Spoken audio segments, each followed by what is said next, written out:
আছেন সবাই? আশা করি সবাই খুব ভালো আছেন। সেইনা হেসেলে আপনাদের সবাইকে স্বাগত। আজকে বানিয়ে নিয়েছিলাম চিংড়ি মাছের মালাইকারি। বাজার থেকে ছোট চিংড়ি আর বড় চিংড়ি এনেছিল, তাই ভাবলাম বড় চিংড়িগুলো দিয়ে মালাইকারি করি। চলুন তাহলে আপনাদেরকে রেসিপিটা দেখিয়ে দিই। আজকে চিংড়ি মালাইকারি বানানোর জন্য এখানে 3টে বড় সাইজের চিংড়ি আমি নিয়ে নিয়েছিলাম, আর এটাকে বেশ ভালো করে কেটে ধুয়ে নিয়েছি। এর মধ্যে আমি লবণ আর হলুদ দিয়ে এটাকে প্রায় 10 মিনিটের জন্য আমি ম্যারিনেট করতে দেবো। 10 মিনিট রেখে দিয়েছিলাম। এবার 10 মিনিট পর আমি কড়াইয়ে সর্ষের তেল দিয়ে দিয়েছি। তেল গরম হয়েছে, এবার আমি মাছগুলোকে এর মধ্যে দিয়ে দিচ্ছি।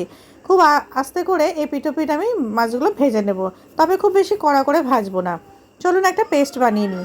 এখানে আমি কয়েকটা 7-8টা মতো কাজু বাদাম আর টক দই 3 চামচ মতো নিয়েছি, নিয়ে এটা পেস্ট করে নিয়েছি। এবার যে মাছ ভেজেছি সেই মাছ ভাজার তেলেই আমি এখানে ফোড়ন হিসাবে দিয়ে দিয়েছি তেজপাতা আর গোটা গরম মশলা। দিয়ে দিলাম 2টো মিডিয়াম সাইজের পেঁয়াজ বাটা, কারণ পেঁয়াজ বাটা দিলে গ্রেভিটা খুব সুন্দর হয়। এবার দিয়ে দিচ্ছি আমি 1.5 চামচ মতো আদা রসুন বাটা। এবার মশলাটাকে বেশ ভালো করে আমি একটু কষিয়ে নেব। এবার এর মধ্যে অ্যাড করে দিচ্ছি আমি পরিমাণ মতো লবণ, হলুদ, দিয়ে দিচ্ছি ধনে গুঁড়ো, জিরে গুঁড়ো আর কাশ্মীরি লাল লঙ্কার গুঁড়ো। দিয়ে বেশ ভালো করে মশলাটা আমি কষিয়ে নেব। মশলাটা যাতে পুড়ে না যায় তার জন্য আমি একটু সামান্য জল দিয়ে দিলাম। বেশ ভালো করে মশলাটা আমি কষিয়ে নিচ্ছি। এবার এর মধ্যে আমি দিয়ে দিলাম 1 চামচ মতো চিনি। বেশ ভালো করে মশলাটা যখন কষানো হয়ে গেছে তখন আমি এর মধ্যে দিয়ে দিচ্ছি যে কাজু বাদাম আর টক দই বেটে রেখেছিলাম, সেটা আমি এর মধ্যে দিয়ে দিলাম। এবার বেশ ভালো করে আমি কষাবো, এবার যতক্ষণে তেল না বেরিয়ে আসে। বেশ তেলটা ছেড়ে আসলে এবার এই পর্যায়ে আমি যোগ করে দিচ্ছি এখানটায় নারকেল দুধ। মালাইকারিতে কিন্তু নারকেল দুধ অবশ্যই লাগবে। নারকেল দুধটা আমি দিয়ে এবার একটু বাটিটা ধুয়ে আবারও একটু সামান্য জল আমি এখানে অ্যাড করে দিলাম। এবার আমি এটাকে ঢাকা দিয়ে দিব ফুটতে দেওয়ার জন্য। যতক্ষণ এটা গ্রেভিটা ফুটে আসবে তারপরে আমি এর মধ্যে মাছগুলো দিয়ে দেবো। গ্রেভিটা আমার ফুটে গেছে, এবার আমি মাছগুলো এর মধ্যে দিয়ে দিচ্ছি।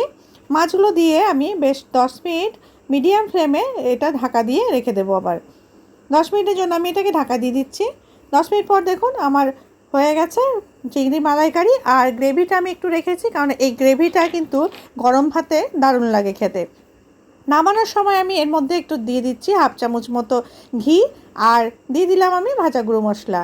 দিয়ে বেশ ভালো করে আমি একটু মিশিয়ে নিয়ে গ্যাসের আঁচটা আমি বন্ধ করেছি। আমি সার্ভ করে নিয়েছি এখানটায় চিংড়ি মাছের মালাইকারি। দেখুন কত সুন্দর হয়েছে দেখতে, আর এটি খেতেও কিন্তু দারুণ হয়েছে। আপনারা তো দেখে নিয়েছেন রেসিপিটা, আর খুব সহজ এবং চটজলদি হয়ে যায়। আপনারা ঝটপট বানিয়ে ফেলুন। আর আমার রেসিপিটি ভালো লাগলে লাইক, শেয়ার, সাবস্ক্রাইব করতে অবশ্যই ভুলবেন না।